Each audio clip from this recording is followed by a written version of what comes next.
భోగాపురం విమానాశ్రయ టెర్మినల్ భవనాన్ని ప్రారంభించారు ప్రధాని మోదీ.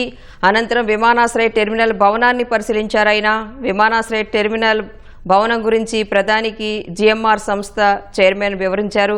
మరిన్ని వివరాలు మా ప్రతినిధి కూర్మరాజును అడిగి తెలుసుకుందాం. కూర్మరాజు,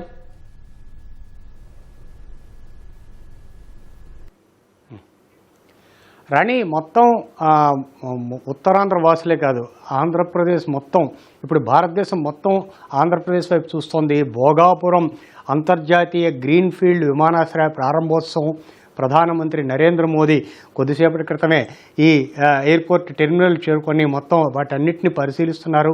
ఇక్కడ రకరకాలైన ప్రత్యేకతలు, అంటే అత్యాధునికమైన టెక్నాలజీ అంతా కూడాను ఈ ఎయిర్పోర్ట్లోనేమో నిక్షిప్తం చేశారు. అంటే ఒకవైపు ఉత్తరాంధ్ర జీవన సంస్కృతి సౌరభాలని పరిచయం చేస్తూనే మరోవైపు ఆంధ్రప్రదేశ్ టూరిజం కానీ ఆంధ్రప్రదేశ్ని మొత్తం ఆ పర్యావరణాన్ని రిఫ్లెక్ట్ చేస్తూనే ఇంకోవైపు అంతర్జాతీయంగా ఉన్న టెక్నాలజీని పూర్తి స్థాయిలో భోగాపురం అంతర్జాతీయ విమానాశ్రయం అందిపుచ్చుకుందనడంలో ఎటువంటి సందేహం లేదు. వీటన్నిటినీ, ఈ ప్రత్యేకతలన్నింటినీ కూడాను ప్రధానమంత్రికి ముఖ్యమంత్రి స్వయంగా, అలాగే కేంద్ర మంత్రి రామ్మోహన్ నాయుడు, మిగిలిన అధికార యంత్రాంగం అంతా కూడాను స్వయంగా వివరిస్తోంది. జిఎంఆర్ ప్రతినిధులు కూడానేమో ప్రత్యేకంగా ఎక్కడికక్కడ ఉన్న ఆ ప్రత్యేకతల్ని, అక్కడ ఉన్న వాటన్నిటినీ కూడానేమో ప్రధానంగానేమో వివరించడం జరుగుతోంది. ఈ ఆంధ్రప్రదేశ్లోని ఈ పీపీపీ పద్ధతిలో 5,640 కోట్ల రూపాయలతోటేమో మొత్తం ఈ విమానాశ్రయాన్ని రూపకల్పన చేసి వాటిని నిర్మించడం పూర్తి చేయడం జరిగింది. దీనికి సంబంధించి అత్యాధునికమైన కృత్రిమ మేధ, ఆర్టిఫిషియల్ ఇంటెలిజెన్స్ మొత్తం ఈ విమానాశ్రయం అంతా కూడాను ఈ కృత్రిమ మేధతోటి చాలా వరకు టెర్మినల్స్ ఎక్కడా కూడాను హ్యూమన్ ఇంటర్వెన్షన్ లేకుండా కృత్రిమ మేధతోటేమో ఎక్కువ సాంకేతికతను వినియోగించుకోవడం జరిగింది. అలాగే బిల్డింగ్ ఇన్ఫర్మేషన్ మోడలింగ్ BIM, అలాగే ఎయిర్ సైడ్ 4.0 సాంకేతికత, ఇవన్నీ కూడాను ఈ టెక్నాలజీస్ అన్నిటినీ కూడాను ప్రధానమంత్రికి ఈ అధికార యంత్రాంగం వివరిస్తోంది. ఎందుకంటే దేశంలోనే, అంటే ఇప్పుడు దేశీయ విమానయాన రంగానికి పెద్ద ఎత్తున కేంద్ర ప్రభుత్వం ప్రోత్సాహిస్తున్న తరుణంలోనే ఈ రూపుదిద్దుకున్న భోగాపురం అంతర్జాతీయ విమానాశ్రయం ఉత్తరాంధ్రకి అలాగే ఆంధ్రప్రదేశ్ రాష్ట్రానికి ఒక తలమానికంగా, ఒక ఐకానిక్గా దీన్ని పరిచయం చేయడం జరుగుతోంది.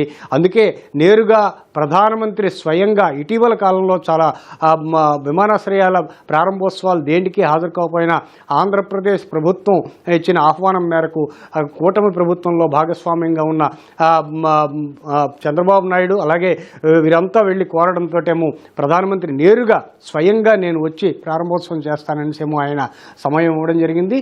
చాలా అద్భుతమైన ఈ ఏర్పాట్లన్నింటినీ కూడా రాష్ట్ర ప్రభుత్వం చేసింది.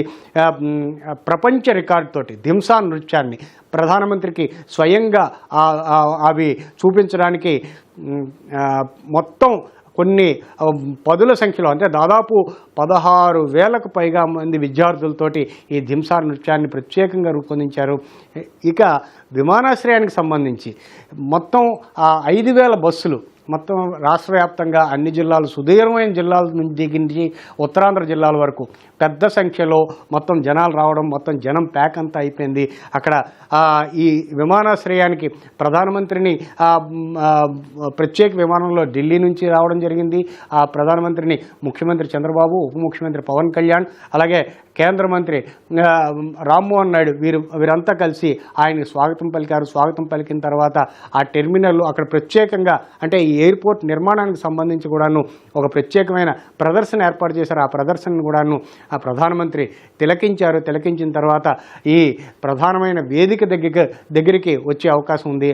వచ్చిన తర్వాత ఈ దేశవ్యాప్తంగా విమానాశ్రయాల అభివృద్ధికి, అలాగే దేశీయ విమానయాన రంగానికి అభివృద్ధి చేయడం ద్వారా దేశ ప్రజలకు ప్రయోజనాలు, ఎలాగ ఆర్థిక ప్రయోజనాలు జరుగుతాయి అన్నది కూడానేమో ప్రధాని తన ప్రసంగంలోని ప్రధానంగా ప్రస్తావించే అవకాశం ఉంటుంది.